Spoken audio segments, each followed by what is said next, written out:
都说你爱操劳，但你年纪轻轻的啊，周围有那么多助理围着你，按说不应该有这么多白头发呀。有人侍候，并不等于高枕无忧。哼，你这还不算高枕无忧啊！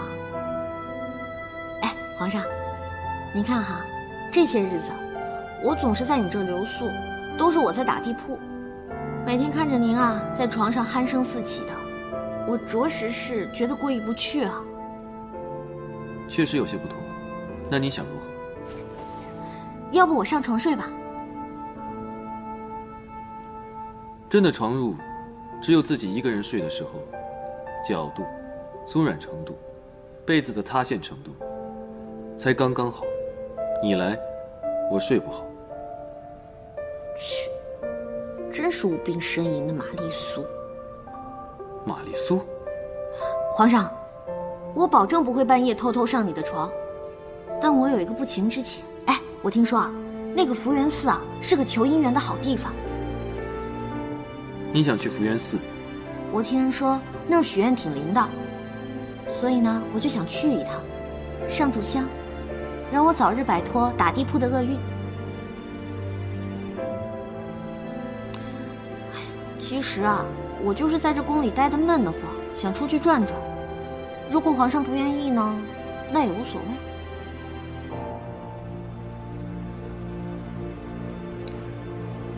容朕考虑考虑。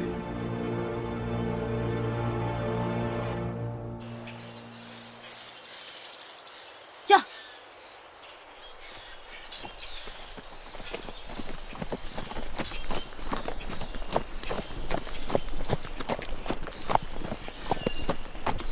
这一大早还没睡醒呢，就把人家叫起来，带我来这么个荒郊野岭的地方，该不会是要毁尸灭迹吧？前面便是福源寺。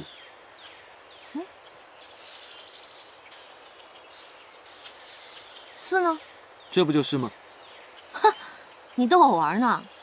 这是山，不是寺。福源寺在山间掩映的树林里，从山下是看不到的。开始爬吧。爬？我是来烧香拜佛的，我不是来强身健体的。佛在人心中，心诚则灵。不经历一番路途，怎知你心中是否虔诚？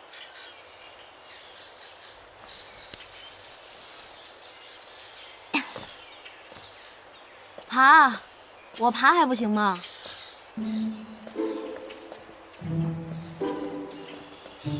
哎，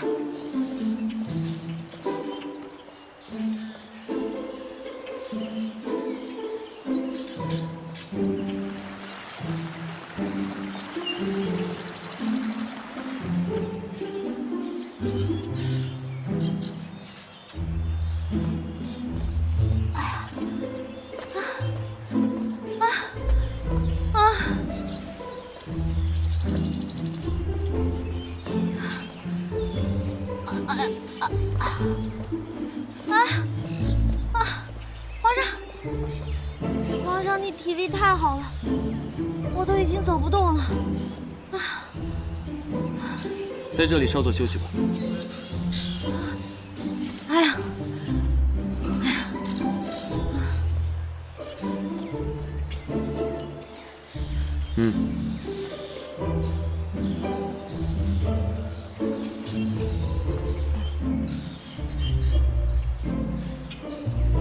皇上，您为什么突然同意来这儿了？该不会是为了爬山吧？朕只是想帮你完成心愿罢了。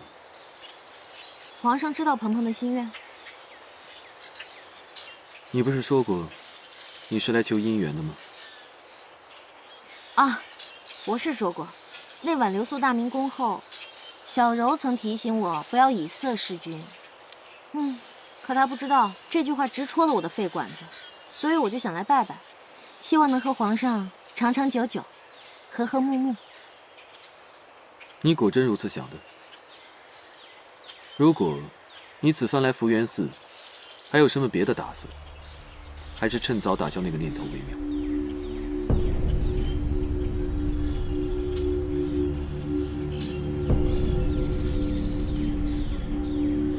难道他知道了什么？我哪有什么念头啊？我只想做一只小小鸟，但我并不想飞。我只求待在一个金丝笼里，不劳而获，免受风雨之苦。你并非小小鸟，你是与朕并肩看天下的皇后。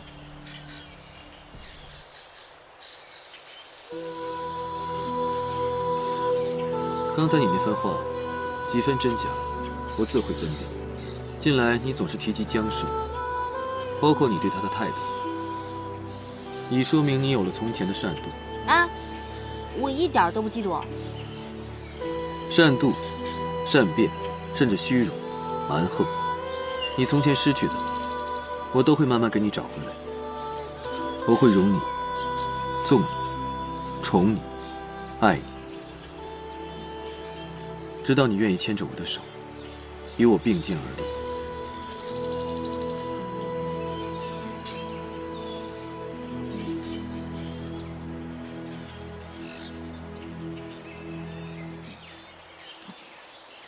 齐胜，该不会是言情男附体了吧？你又说胡话了。哎，这次来庙里，你想求什么？求我身侧之人，与我所求相同。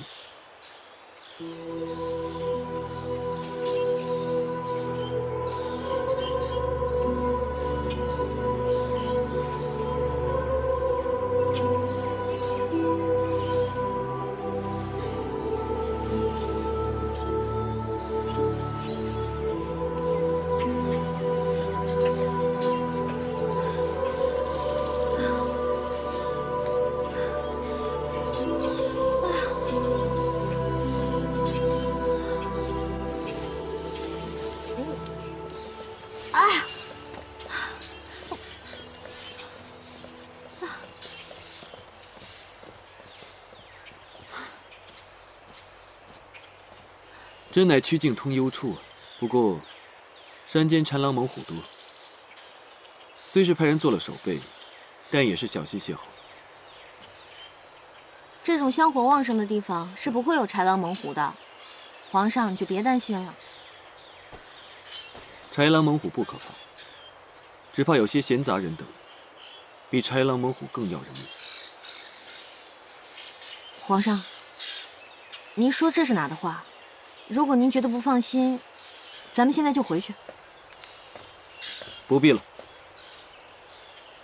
你只要选对了该选的路，就不会遇见豺狼猛虎。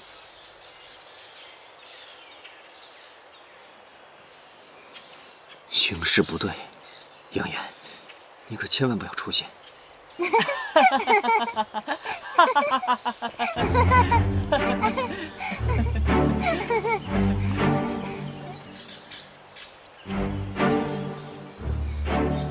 完蛋了 ，Game over 了。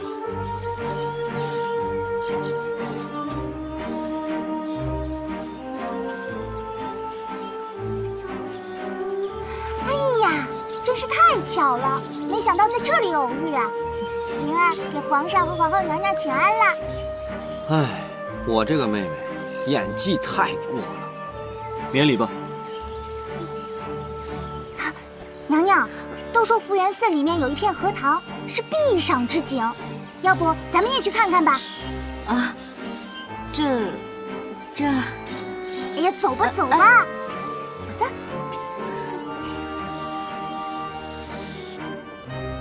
齐胜已经怀疑见九王的计划取巧。别担心，鹏鹏姐，您不是常教导我们要准备好 Plan B 吗？什么 Plan B？ 走。哎，皇上，您知道荷花还有另外一个名字？知道，芙蓉。这个都知道。皇上，您知道千瓣莲为何中珍品？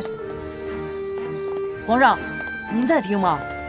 这双花心的称并蒂莲，3个花心的呢称品字莲，4个花心的称四面莲，多个花心的称五子莲、绣绣莲。皇上，灵儿，灵儿，杨言，皇上，救命啊！来人啊！灵儿快换水啊！杨言，救命！皇上，救命啊！救命啊！救命啊！救救！救命啊！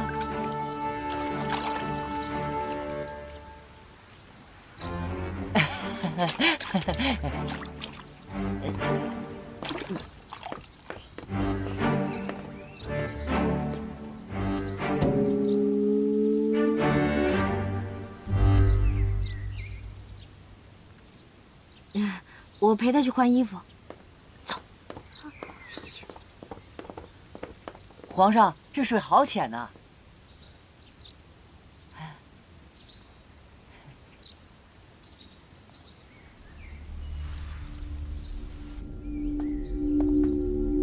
哎，不是我说你啊，灵儿，你这跟杨言结婚之后，你怎么也变二逼了？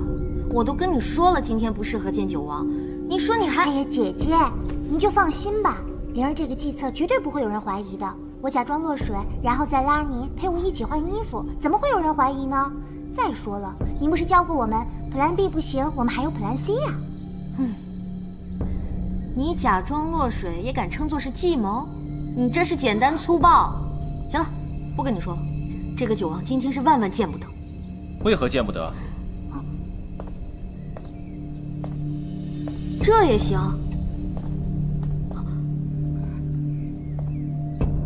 你们俩跟我变戏法呢？杨将军，您不是在云溪平反吗？怎么忽然私自回京了？哈哈，皇后娘娘无需担心，云溪那边的事情臣已经安排妥当了。此次，臣必须亲自前来见皇后娘娘和九王殿下，有要事相告。杨将军要说什么？皇上平反了云溪之后，就要出兵北漠了。出兵北漠？届时齐圣定将亲自出征，这就意味着北漠出征时，正是我们下手的好时机，我们的机会指日可待了。这么快？怎么，娘娘不希望我们的机会快点到来吗？啊，不是，我的意思是说，这一切来得太快了，怕我没有时间准备。娘娘尽管放心，一切交由我来安排，娘娘只要坚定地站在我们这边就可。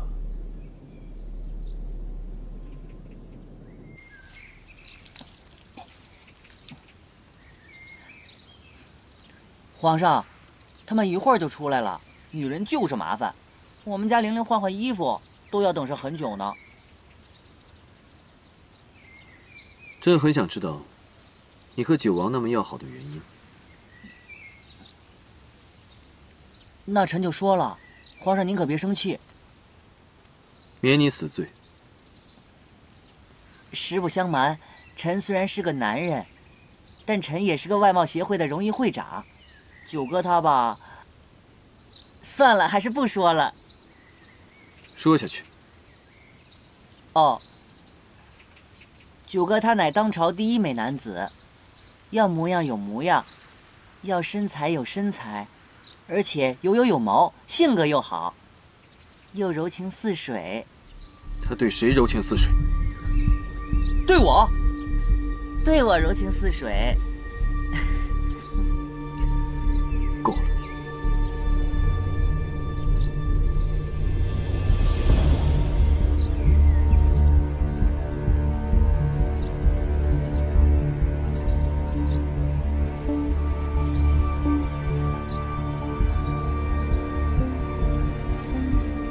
这段时间想要见鹏鹏一面，着实很难呐。啊，我知道，九王殿下是因为那些闲言碎语担心了，我也最不希望你多心。我是不会听信那些小人之言的，只是一想到自己心心念念的人却和别人朝夕相处，心里很不自在。现在时机来了，只想快点事成。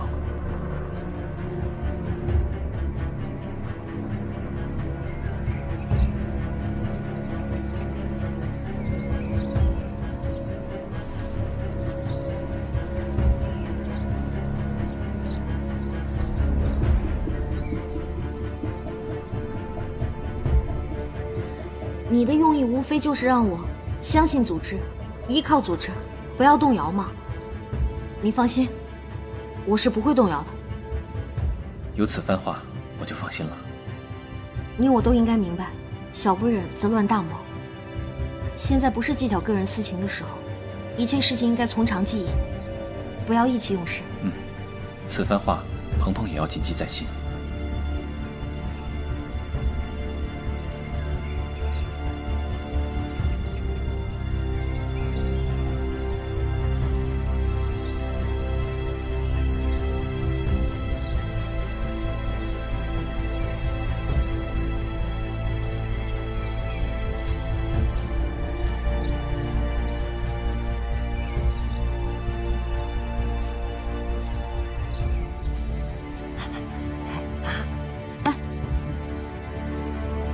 什么情况？突然就这样了，我也不知道啊。去，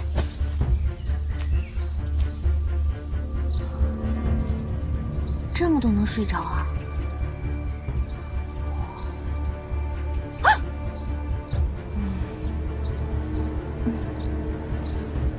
起驾回宫。是。皇上。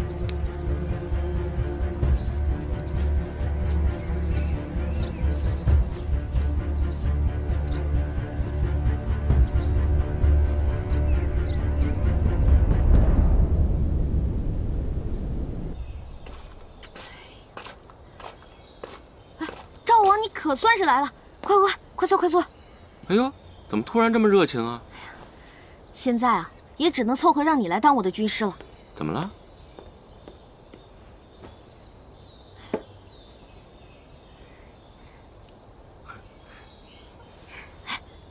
赵王，昨天在福源寺，我与九王接头了。皇上发现了？皇上倒是没有看见，但从他的表情来看，怕是已经开始怀疑了。所以昨天从福源寺回来之后，我就一直特别焦虑。娘娘，你真是糊涂啊！那皇上对你说了什么？他只冷冷地跟我说了4个字：起驾回宫。之后这一路上，一直回到宫里，他一个字儿都没吐出来。娘娘，皇上这是在等你自己表态啊。哎呀，好不容易换来的帝后和谐，不能这么毁于一旦啊！与其在这猜来猜去的，不如去大明宫跑一趟。啊！哎，这是绿篱给我的榴莲。哎，这是绿篱给我的榴莲。我的，哪来的你？我的榴莲！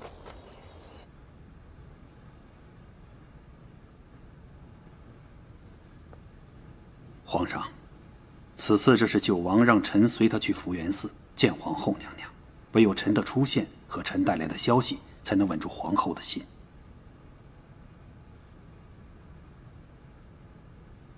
这说明他们之间确有嫌隙。此次至暗中将你从云溪调回圣都，他们可有所怀疑？依臣所见，他们并无疑虑。臣说是臣的亲信护送臣出了兵营，此事无人知晓。好，那你说说，他们都谈了何事？皇上，正如您所料，他们要在北漠对您下手。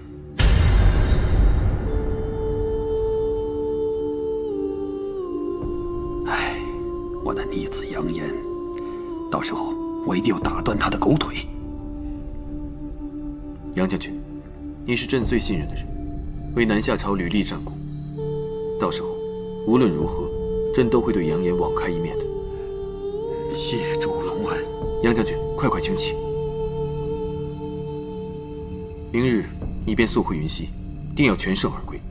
至于救王后、皇后的事，朕早已有了打算。待你大胜归来之时，便是朕的计划开始之时。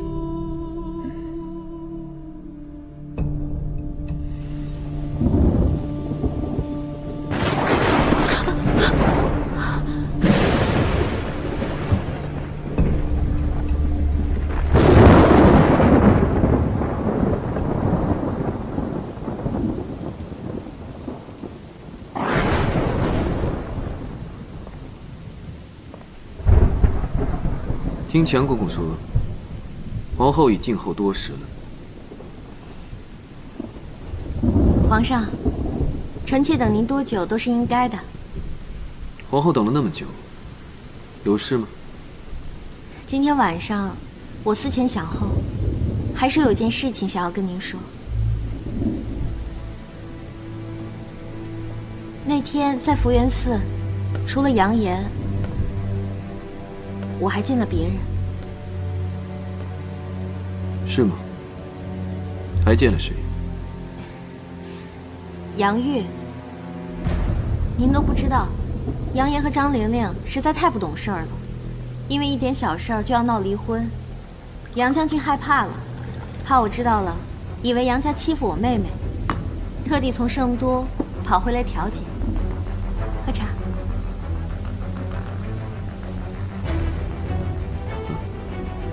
我知道了。然后呢？然后，我见了九王。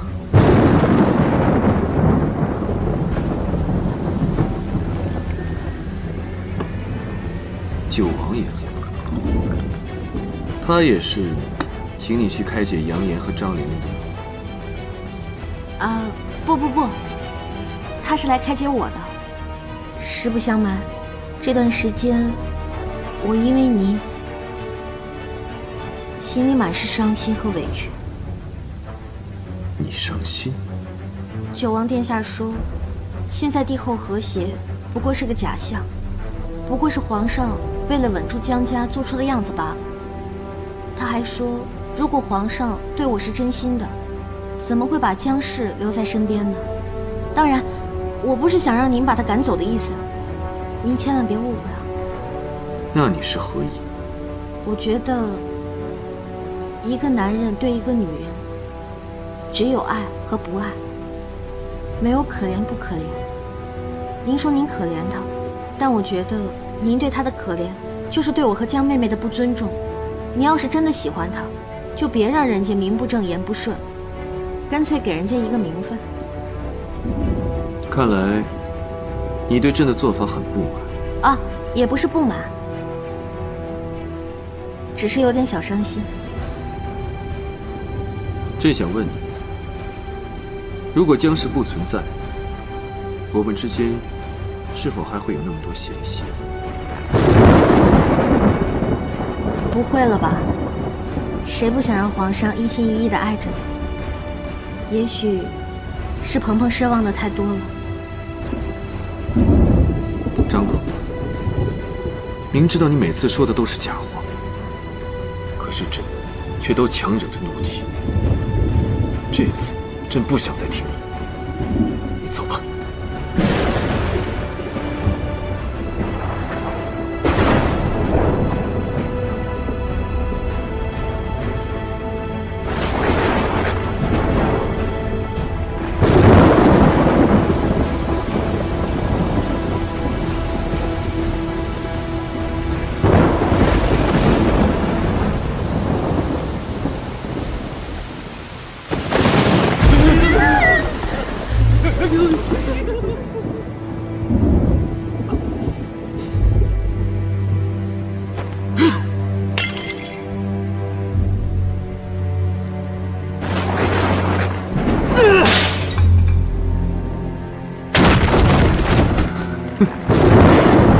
去见九王，去开解杨言和张玲玲，拿朕当傻子吗？你们几个，谁进去看看皇上？这个月俸禄我给谁加10倍。你去，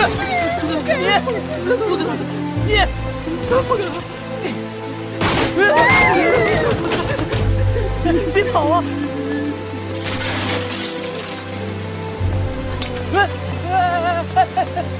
皇上都喝成这样了，这酒就别送了吧。皇上吩咐酒要每个时辰送一次，耽搁了是要杀头的。你们不要小命的话，你就进去吧。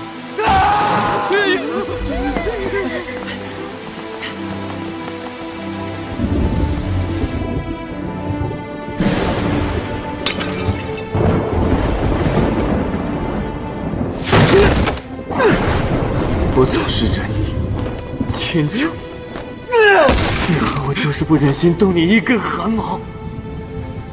我忍够了，够了！我忍够了！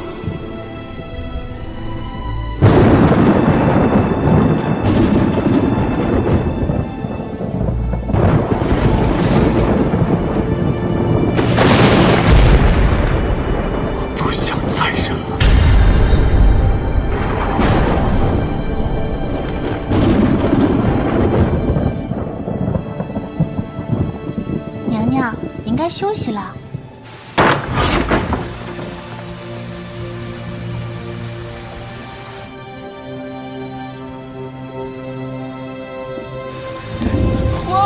皇上，皇上，你不能去呀！皇上，皇上，皇上，皇上，滚开！不能，皇上，皇上。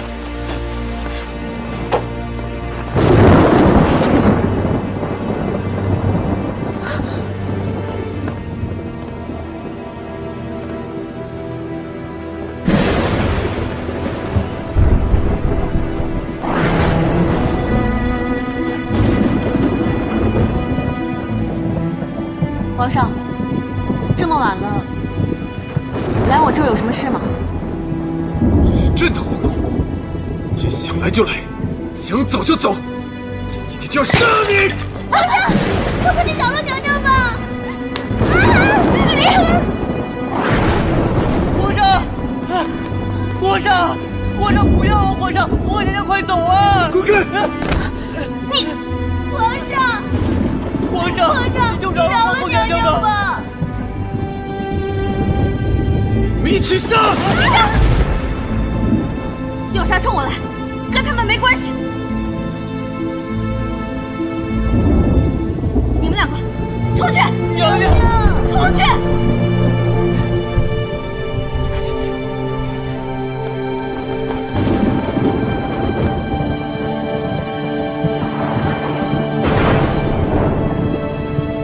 齐胜，你喝多了吧？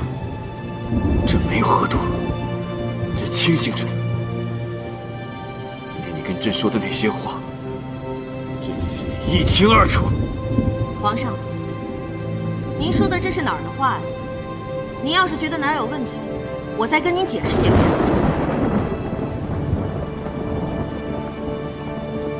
那朕问你，为何你会在福源寺同时遇见九王和杨玉？他们又为何会同时出现在福源寺？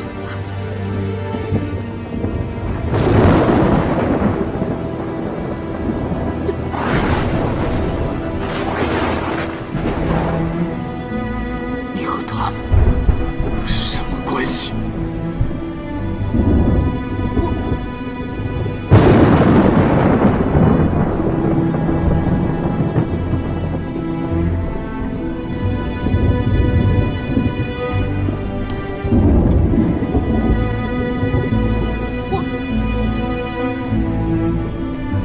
不要再辩了，朕是在揭穿你，不是想再听你说话。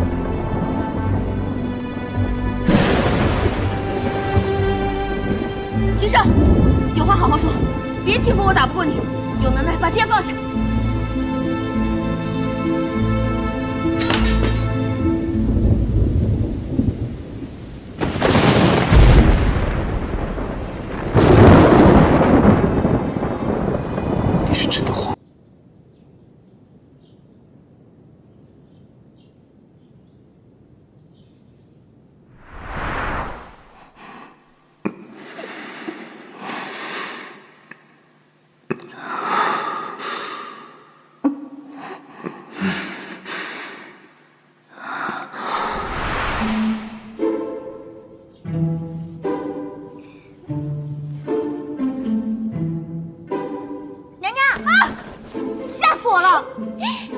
不许提昨天晚上的事儿，瞎说什么呀？好好好，不提不提。娘娘您继续想，奴婢先走喽。哎，先别走，我有事儿想问你。娘娘您说。一个男人强迫一个女人做了他不喜欢做的事儿，他还会再来找他吗？强迫？娘娘，这种事儿奴婢没经验啊。算了算了算了，要是我自己，我也不会再见他第二面的。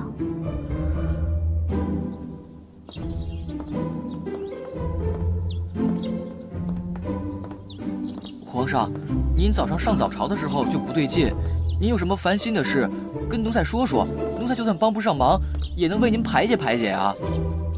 相公公，朕正要问你，昨日朕醉酒，夜宿兴圣宫，你为何不拦着朕？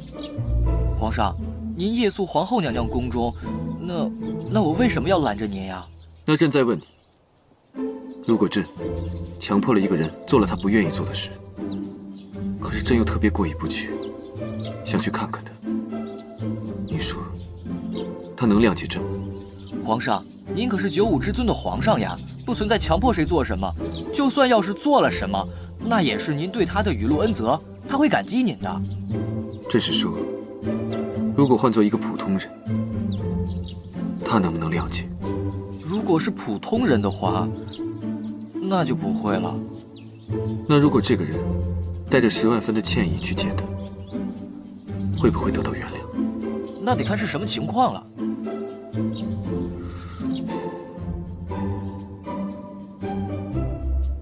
皇上驾到！他竟然来了！玉离，你快看一下，我这打扮行吗？娘娘，您的气色好极了，包括您穿衣打扮呀，也都美极了。您快去见皇上吧。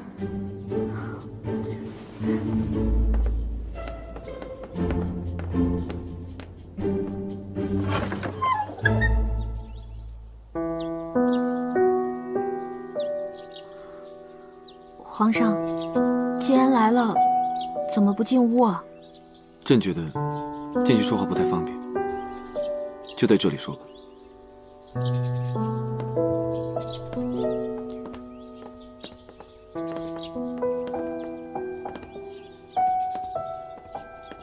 想来就来，想走就走，想去哪儿就去哪儿，这不是您说的吗？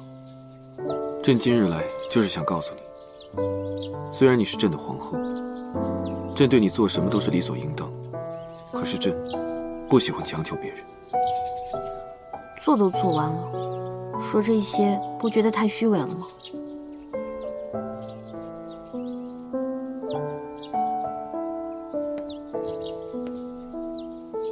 朕知道你是这么想的，不过朕一直坚持就事论事，是非分明，所以朕向你保证，以后一定会尊重你的意愿，再也不会做出违背你心意的事了。皇上，你怎么知道我的心意是什么？朕想知道，自然会知道。朕想告诉你，即便朕做了这样那样的事，也都是为了换回你的真心。从今日起，朕会用尽一切方法来消除你的疑虑和猜忌，让你明白朕才是你最牢固的依靠。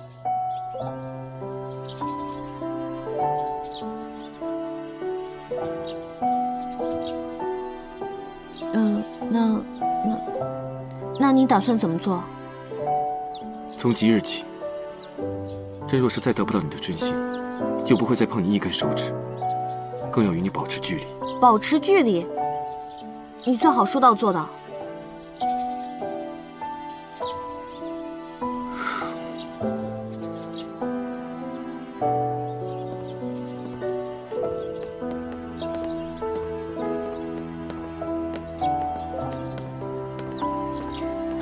说走就走，保持距离。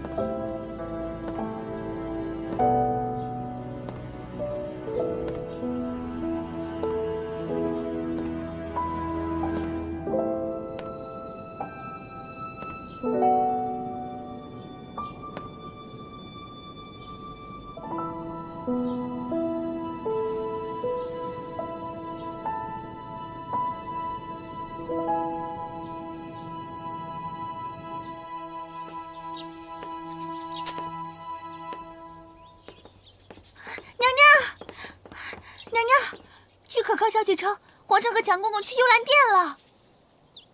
难怪说和我保持距离，不动我一根手指头。合着又想起江氏的好了。按理说，我身材比他好。不对，可能是我自己的眼光。对呀，娘娘，怕就怕皇上和我们的眼光不一样啊。绿篱，你还是去看看吧，看看什么情况。嗯。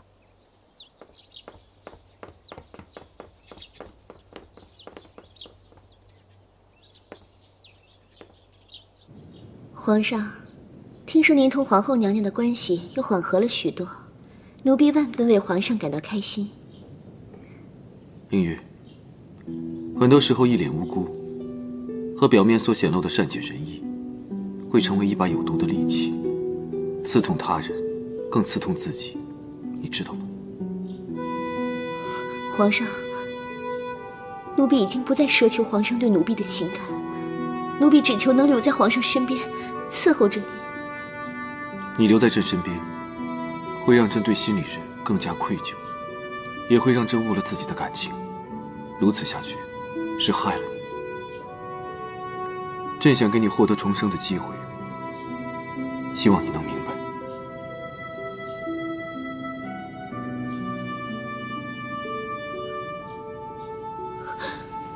皇上，求您别让奴婢离开您。来人，赐酒。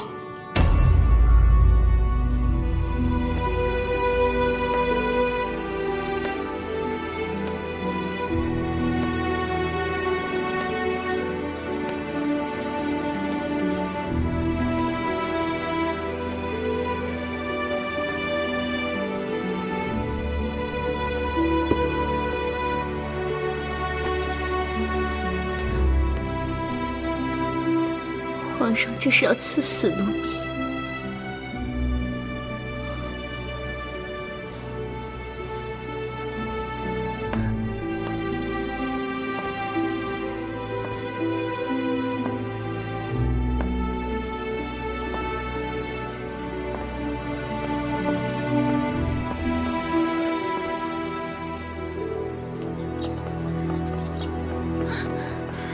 娘娘，怎么回事？大事不妙！我去了之后，门口有侍卫把守着，不让我进去，说是皇上有事要谈，任何人不得入内。有事要谈？我看是要谈情说爱吧？不行，齐胜他想把我从皇后的位置上拉下来，想都别想。走。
人呢？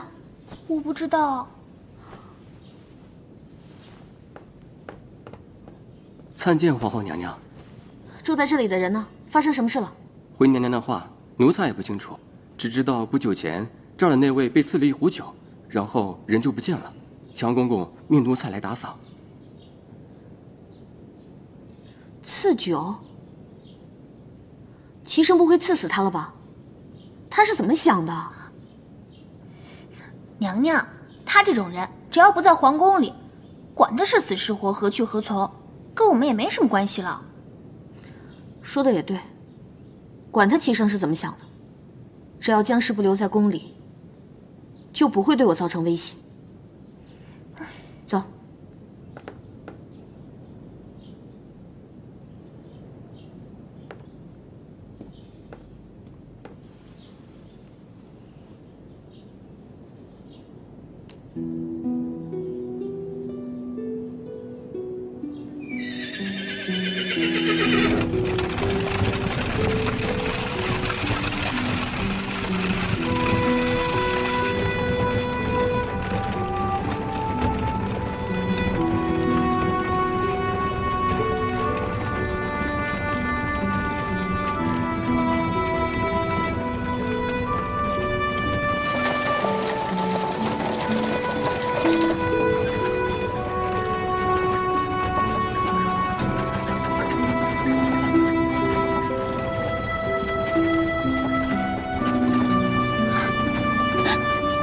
皇上，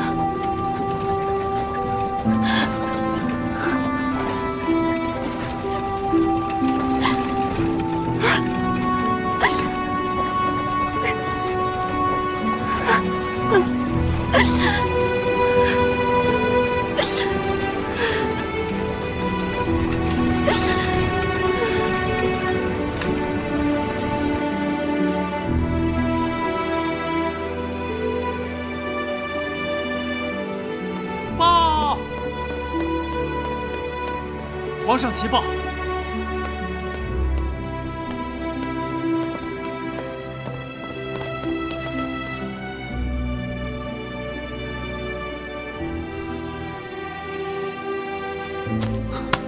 太好了！杨将军率军大破云溪，至此，云溪并入我南下版图。杨将军现已班师回朝了。强公公在，皇上有何吩咐？传令下去，待杨将军归来之时，为他接风洗尘。是皇上。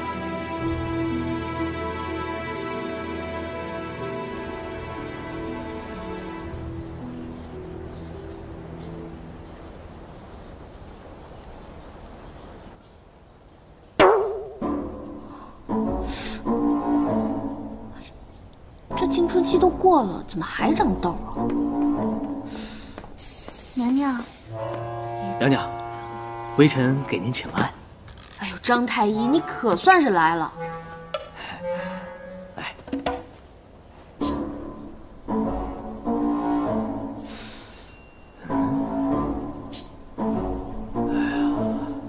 娘娘，您这是阴虚火旺而导致的面部生痘，是缺乏什么？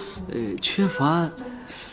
难道是没打泡的原因？娘娘，臣要说的是……行了，你要说的我都明白，退下吧。啊，那臣先行告退了。哎。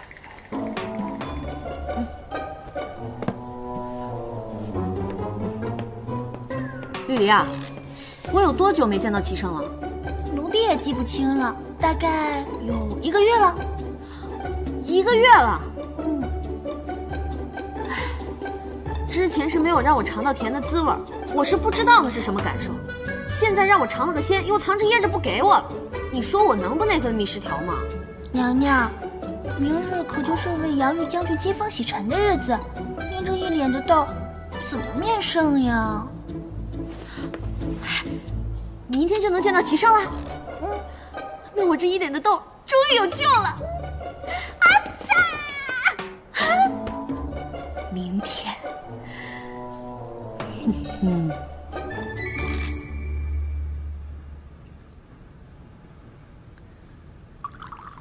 杨将军，请。哦，谢皇上。啊，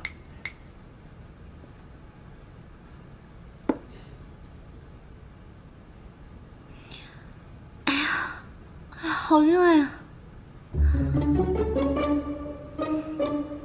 装什么没看到？我只有主动的。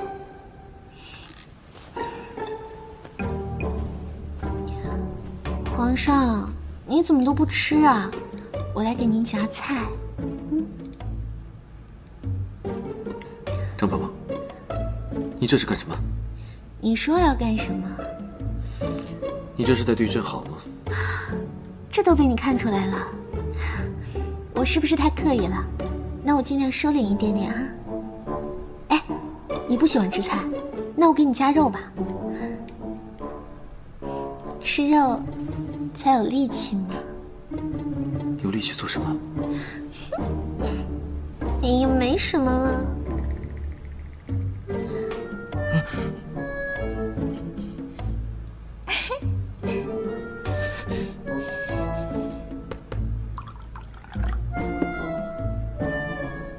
你要是不喜欢吃肉，我陪你喝酒啊。喝醉了，我送你回家。我先干为敬。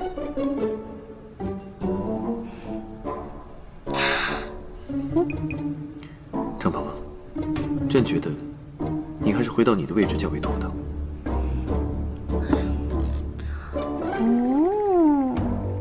人家为什么要回去啊？人家才不要回去呢。人家坐在这儿还可以照顾你，保护你啊。保护朕？朕无需保护，你在这儿只会让朕觉得更加不安全。请你与朕保持距离。老公，我知道你要面子，那我在外面就给足你面子。晚上你陪我回兴圣宫，有什么话慢慢说。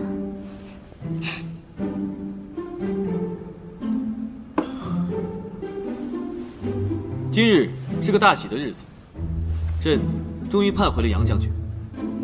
各位爱卿，不必过于拘礼，要带朕陪好杨将军。好。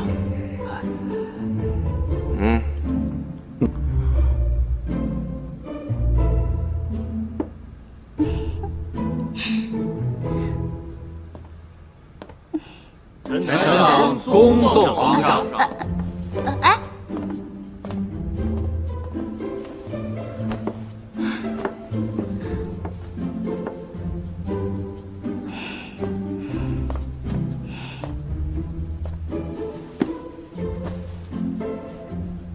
娘娘，您好像看上去不太高兴啊。我有什么可高兴的？你没看见今天杨家这局面，指不定有什么好事儿。此话怎讲？俗话说，老天欲要你灭亡，必先让你嚣张。我怎么从来没听过这话呀？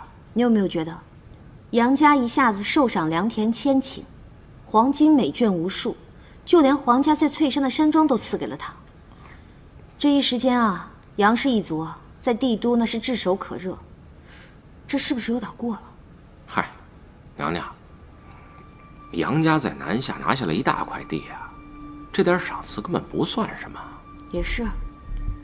不过齐胜现在对我是连正眼都不瞧一眼，哎，就连我脸上这些痘他都没看见，就凭他对我这个态度，由此可见，这一定是暴风雨来临之前的风平浪静啊！看来我皇后的位置怕是不保了。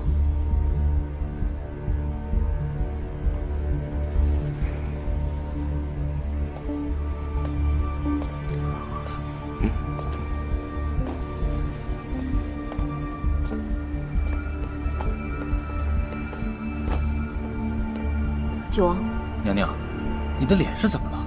别问了。啊，对了，你一会儿赶紧去跟杨言说一声，让他吃饭走路都给我小心点，别那么嘚瑟。我怕最近会有什么闪失。为什么呀？最近杨家风头正旺，树大招风，这个道理你不是不懂吧，九王？还有，我最近有点乱，看到你我就更乱了。要是没有什么要紧事儿，我们就不要再见面了。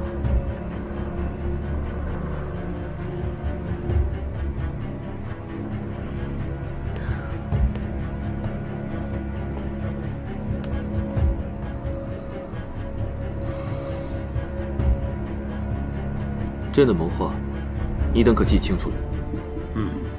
皇上果然是好计谋，臣都记清楚了。朕的这个办法，只是委屈了杨将军。皇上，臣肝脑涂地，在所不惜。杨将军为南下朝征战沙场，出生入死，朕对你的那些封赏，远远不及杨将军的一腔热忱。但如今，却还是不免危及杨家。皇上，您此番话真是折煞老臣了。那些封赏对臣来讲，远不及为皇上排忧解难。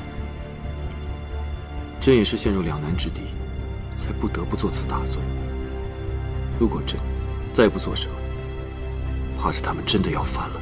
九王行事一向谨慎，皇上的计谋正是趁他风头正旺、放松警惕的时候，让他们不知不觉地卷入其中。这便是温水煮青蛙，朕就是让他们不易察觉，慢慢卷入事端。等他们发现的时候，便为时已晚。皇上，杨将军请放心，朕不会真的动手，只是给他们一个警告罢了。皇后也必须要明白，谁才是他真正可以倚靠之人。皇上圣明。杨将军，到时候范御史那边有什么需要，你也帮衬一把。尤其是杨岩那边的动向，你需要及时和范御史通气。臣一定谨记于心。朕说的步骤，你等记住，一步都不可以走错。是，皇上。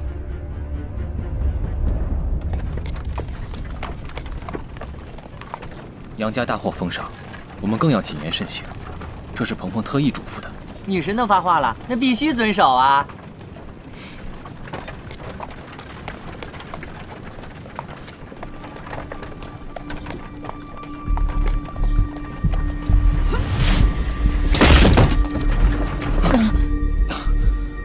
什么情况啊？一会儿不要得理不饶人，此事不宜徒生事端。放心吧。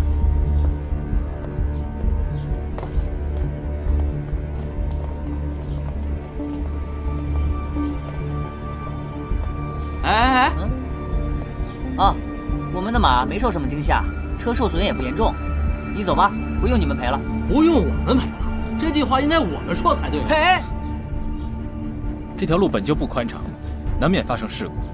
你我各退一步也就罢了。你眼瞎吧？这条路窄吗？你们不紧不慢地走着，影响了别人的驱车。哎，你怎么说话呢？让你家主子出来，我跟你说不着。是谁在叫我呀？哎呦，原来是范御史啊！刚出了点小摩擦，都是自己人，就不计较那么多了。杨公子，你刚才说的话，本御史可都是听到了呀。你当然是没事儿，可我的马儿受了惊，车受了损，我的车夫又受到了精神创伤呀，我的马儿肯定是吓到精神分裂了。哎呦，我这老寒腿又发作了，你说这如何是好啊？说吧，是不是缺钱花了？这是什么话？你以为有钱能摆平一切吗？范御史，如果深究起来，此事并非我一方之错呀。你，九哥，别跟他废话了，就着没事找事儿。用娘娘的话就是，你丫的没事找事儿吧啊？你丫谁呀？你他妈敢推我？你丫？你丫？嘿，你丫？你丫？哎呀，你丫？你丫？你丫？你丫？你丫？你丫？你丫？你丫？你说的事情，朕都明白了。原本是场交通事故而已，只是九王和杨玉的小儿子仗势欺人，对你大打出手。可是如此。是啊，皇上，那杨眼将我的车夫暴打，还辱骂他是鸭。我的车夫不堪受辱，昨夜投河自尽了。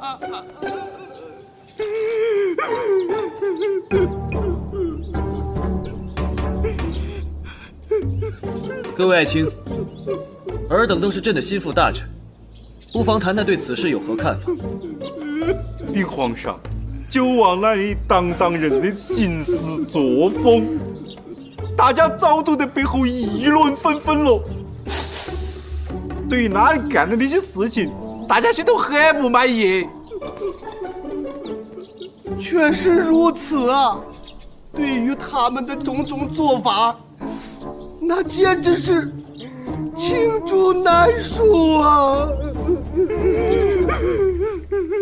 他们如此嚣张，背后可还有别人撑腰？这，皇上，这个事情你要是一直追究下去，可能会波及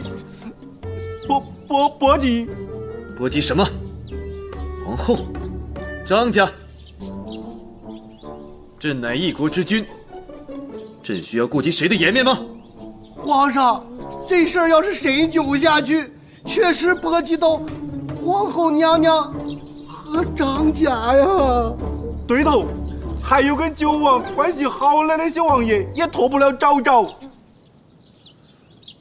好，既然如此，那就给我查下去。朕给你们3天时间，给我一五一十的查出来。是，要得。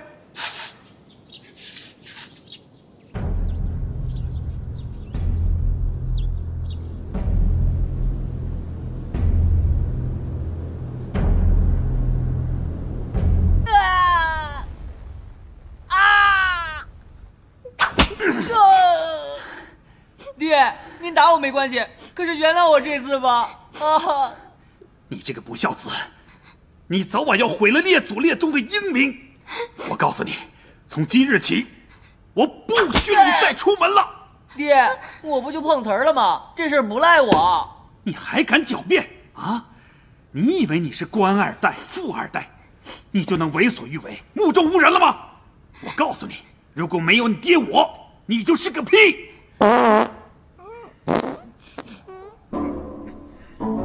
你爹我的老脸都让你给丢尽了。爹，你就别再打他了吧。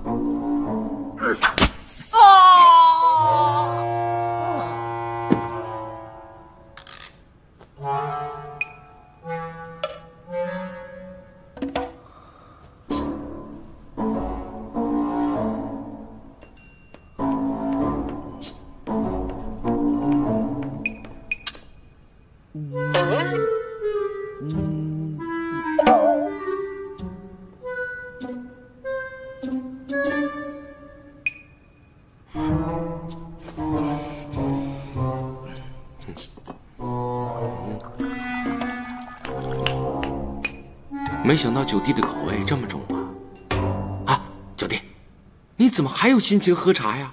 茶当然还是要喝的。难道九弟已经有了应对之策？当然没有。当然没有。九弟啊，我可是被你们拉上这条贼船了，你可是这条船的船长，你可不能让这条船沉了。现在似乎还不至于沉船吧？也许我是存着侥幸心理，这御史案的始因过小。想要牵扯出太多的人和事，也并非易事。说的挺有道理。所以以不变应万变，不可自乱阵脚，火上浇油才是上策。嗨，说的这么高深，还不是没办法。九弟，你慢慢玩。嘿嘿嘿嘿嘿。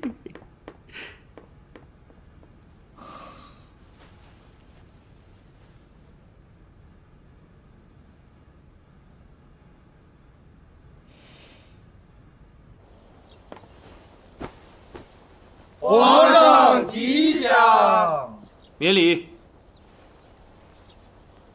启禀皇上，您吩咐的案子现已查清，九王党羽的罪证昭然若揭，请皇上明察。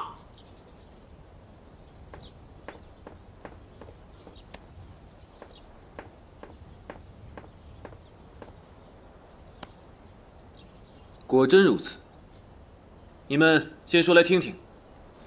禀皇上，据查实，杨家委托张家的人买了个盐田里。买官，此事不能忍。皇上，深都郊外有一块很好很大的田土，说好了是公平竞价，这个龟儿子张家利用权力打通了上下，把那块地低价卖给了九王。滥用职权，徇私舞弊，不能忍。接着说，杨家公子杨延大婚当日，私自封了圣都的交通要道，是卖菜的不能出摊，做生意的无法开门，真是民不聊生啊！横行霸道，不能忍。皇帝，有一次九王到阿拉村子了，我来开个小店吃2分，结果这钞票没带，结果5分钞票都没付过了。皇上，我有吗？杨家军带着个轮子到了阿拉来西，个轮子绕着来绕着去，还上厕所。等阿拉走了后头，阿拉小公主我讲，阿拉屋里只尿盆尿片好像没老子买。啊？有这等事？皇帝，搿哪家是好多发的假事个啦，有一套啦，接好啦，等我公会开呀，主管来谁做？已经在那半夜烧给不啦？搿接我不肯走。就我姑娘们不服，一再给人背哦，背得不要烧给，就因为我姑娘因为吃了麦皮都让我了。皇上，还有那九王因为长得太帅了，把我宫里的小太监给活活摔死了。皇上，这样的不正之风一定不能再盛行啊！皇上。此事危急存亡之秋，再不铲除朝中的邪恶之人，那是有亡国的呀！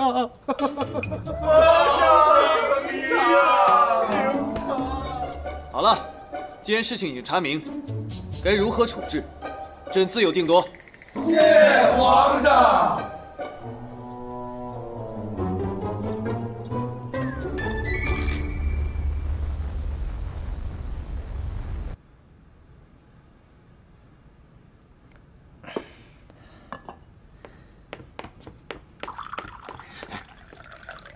九弟呀，你怎么还有心情喝茶？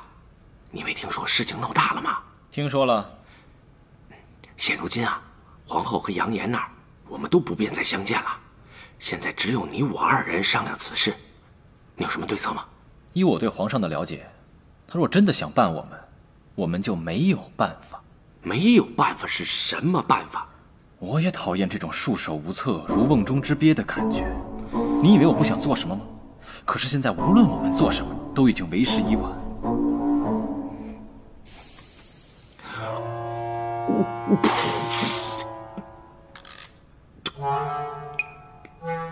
九弟，此茶为何如此之酸啊？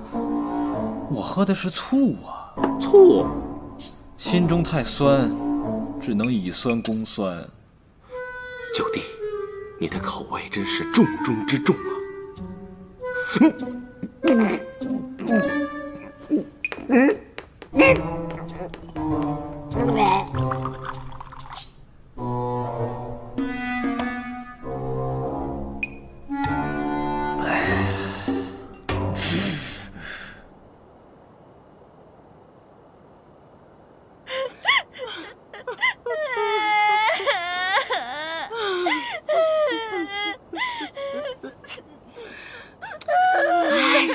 你们俩这2重唱能不能停一会儿啊？把我这脑子都给哭断片了！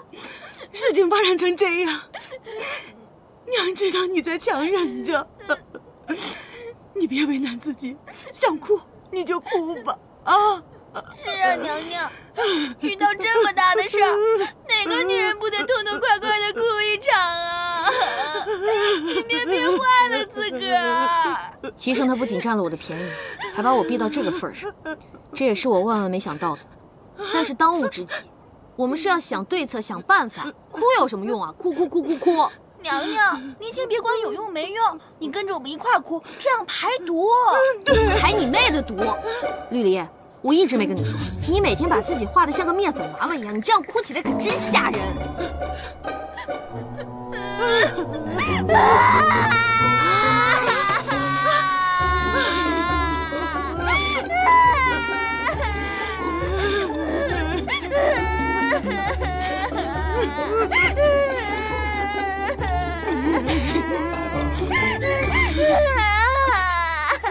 我可怜的孩子呀，都是咱们张家拖累了你，你不知道，你你父亲和你叔父都已经革职查看了，恐怕这次皇上是要来真的了。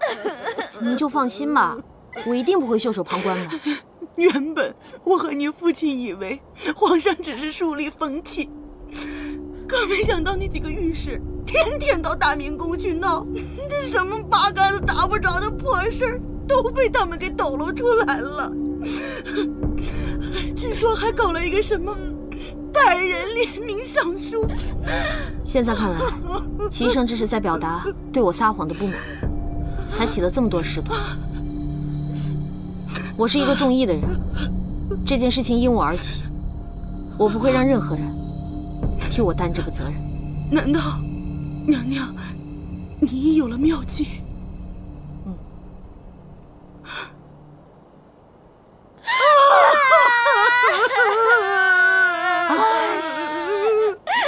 别哭了，别哭了。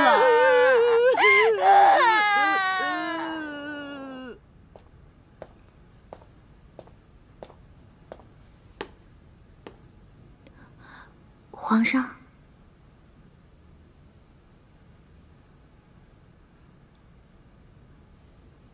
你这身装扮，鹏鹏觉得，作为皇后，总在人群中五彩斑斓、金光闪闪的惹人注目不太好，还是肃静一些。皇后为何突然有了这等觉悟？这段时间，我做了深深的自我检讨。我觉得我这个人个性张扬，爱玩，毛手毛脚，不太懂得顾全大局，实在是太不懂事儿了。这是病，得治。朕觉得，一个人想要改掉本性，是很难实现的。是啊，所以希望皇上能给我一个机会啊！人能了解到自己是最难的。我现在已经走出了认识自我的第一步，也就是说，我离改变自我的第二步不远了。朕知道，你能服软卖乖、低眉顺眼，是形势所迫。可，朕还是愿意听你说这些。说吧，可是为了御史案一事来求朕？是。还希望皇上从宽处理。给朕一个理由。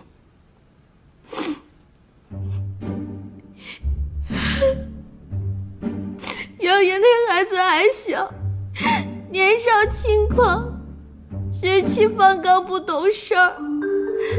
再说，他爹也老了，一辈子征战沙场，才换来我们的安稳。接着说。再说九王，鹏鹏平时确实与他多说了2句，但是绝对没有越轨的行为。鹏鹏对他更是没有任何非分之想。我知道皇上一直误会我们有一腿，你要知道我多委屈。好了好了，别哭了。我与赵王也是同病相怜，都是因为江氏。我常与他在一起治愈疗伤，想着有什么办法才能笼络爱人的心，他也不容易。现在江氏又，还有江氏又不能提，这又戳您的肺管子了。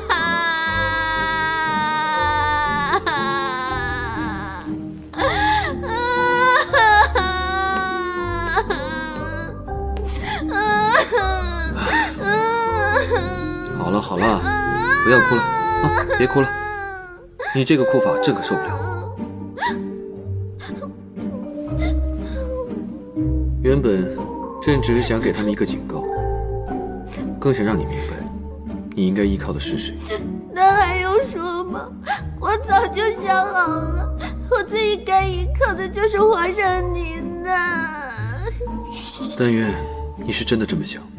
等风波过去后，朕会从轻处置，你不要再哭了。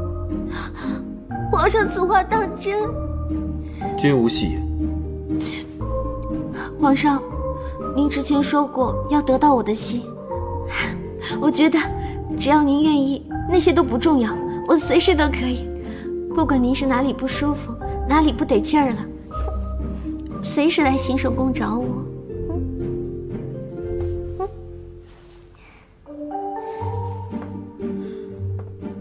真向你道歉，真忘了刚才要和你保持距离了。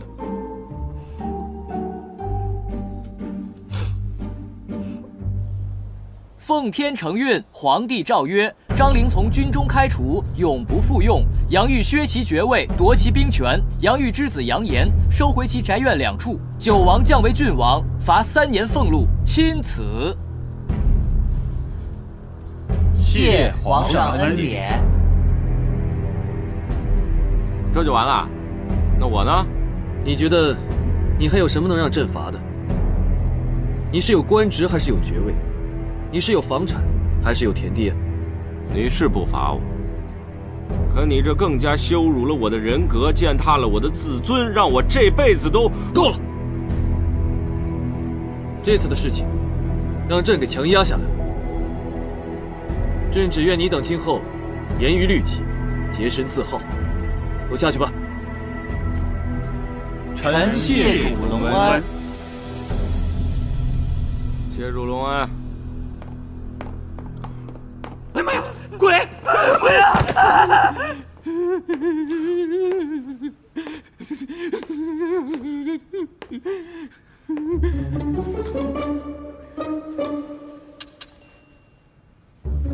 嗨！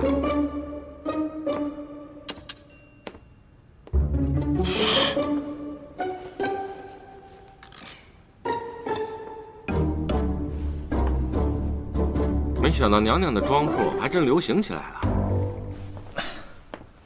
没办法呀，虽然过去了几日，风声依然很紧，只得伪装前来。先说正事吧。哎，两位辛苦了，先喝点水。此次齐胜就是想警告我们，千万不要做不该做的事。他想杀我们，就是易如反掌。哎，本来这次以为自己命不久矣，谁知道还能逢凶化吉，躲过这一劫。你倒是个乐天派，齐胜没杀了我，可我老爹快把我打死了啊！此次齐胜看似没有危及任何人的性命，但实则却借机夺走了杨家的兵权，削去了我的爵位，这等于把我的实力全部夺走了。张陵乃张家最大的羽翼之一，让张陵离开军中，就等于让张家元气大伤。九弟啊，相比于杀头，这是最好的结果了。哼，我们九哥能这么想吗？九哥可是心比天高。当然，他命并不比纸薄。我是想说，好了，齐胜他做了这么多，就是想告诉我们，我们的命都在他的手里。他想杀我们，随时可以杀，只是看心情。确实也是，自己的命运被别人玩弄于股掌之间，是挺难受的。为了日后能摆脱这种困境，我们定要处处小心，谨言慎行才是。杨将军，此次就委屈你和杨家上下了。皇上，我们杨家一切的东西都是皇上给的，我那逆子杨炎犯下了滔天的罪行，皇上却肯保全我们全家的性命，臣一时感激不尽。哎，杨将军，快请起。皇上，臣有一事不明，不知当讲不当讲？杨将军是想问，朕为何不借机将他们一举拿下，是吗？皇上圣明，臣想，皇上是因为皇后娘娘吧？不过，它只是一方面原因。更重要的是，此时正值北漠兵变，更是到了用人之际，朕必须维稳朝局才行。皇上圣明。不过，臣有所疑虑。如果真到了用人之际，这赵王和九王也难以安置啊。这便是用人要疑，疑人要用的妙处所在。哦，皇上如此年轻，却能高瞻远瞩，真是令臣佩服啊！老臣敬您一杯。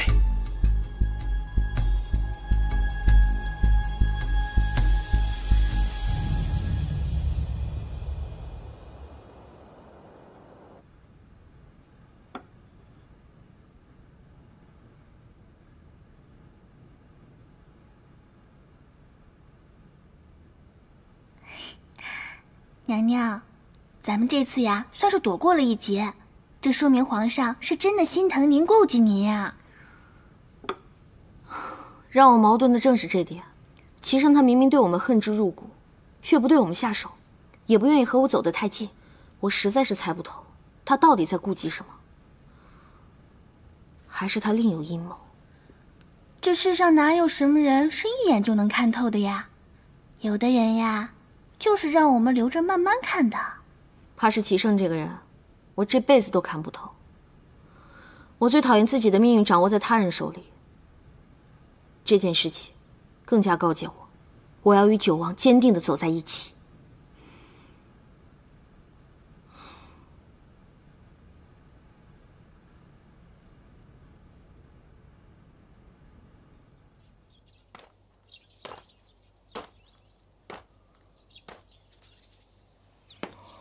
谁呀？鹏鹏，你为何做出如此拧巴的动作？别碰我啊！我这是练泰式武功的，我这心里拧巴，拧拧就舒服了。如今想要见你一面，实属不易啊！我是找了个借口给你送礼物才前来的。嗯。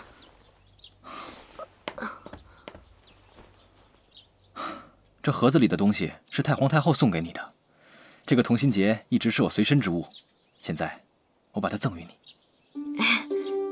九王，谢谢你啊，可我现在动不了了。没事，你就拧着吧。九王，你送我同心结，这几个意思啊？鹏鹏送我的荷包，我一直带在身上。我希望这同心结，你也能长留身边。北漠之战，十有八九我也是要前去的。我的心与你同在，即使战死沙场，我也无憾了。九王，谢谢你的好意，你放心，我的心会一直跟你在一起的。我现在不方便送你了。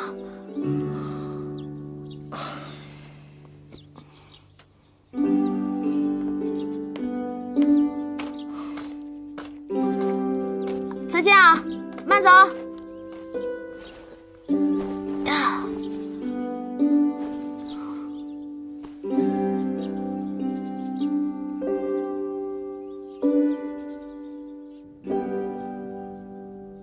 强公公到。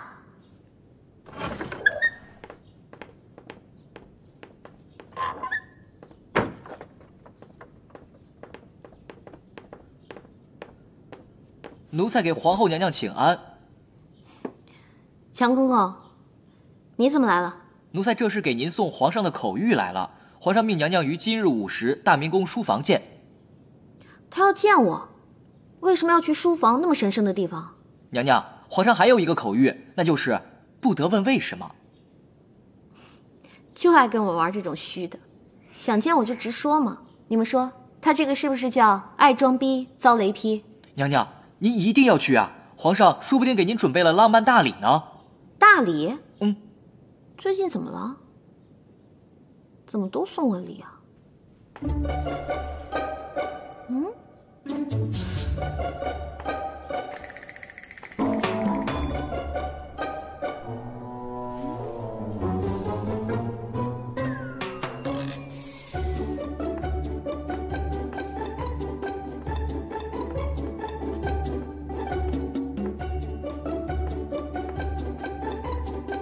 你不是说要送我大礼吗？礼物呢？这就是朕送给你的礼物啊！你确定？那我可就不客气啦。张胖胖，你这做什么？难道你送我的礼物不是抱抱？朕的意思是，这些书是朕送你的礼物。啊？朕知道，这对你来说确实是一个惊喜，因为你从根儿上就不是一个爱读书的人。不过今后，朕会亲自来教导你，将毕生心血都交给你，以便日后你好教导浩儿。从今日起，你便常伴朕左右。啊，我能常伴左右？是的，不要感谢朕，速速收礼谢恩吧。谢皇上。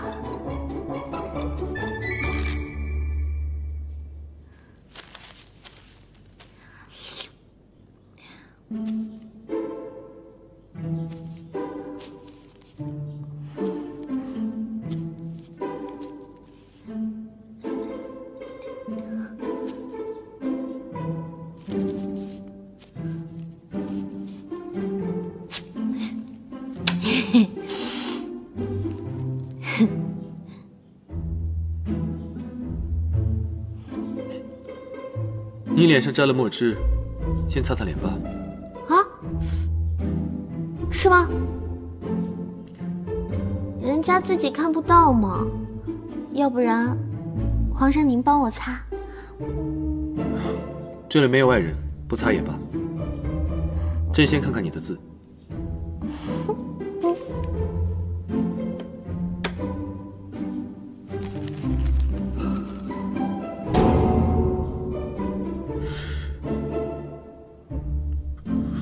看您那不忍直视的神情，我的字真的有那么丑吗？你好意思说？你写的这是字吗？既然皇上觉得我写的不好看，那您就手把手的教人家嘛。也只能如此了。你过来。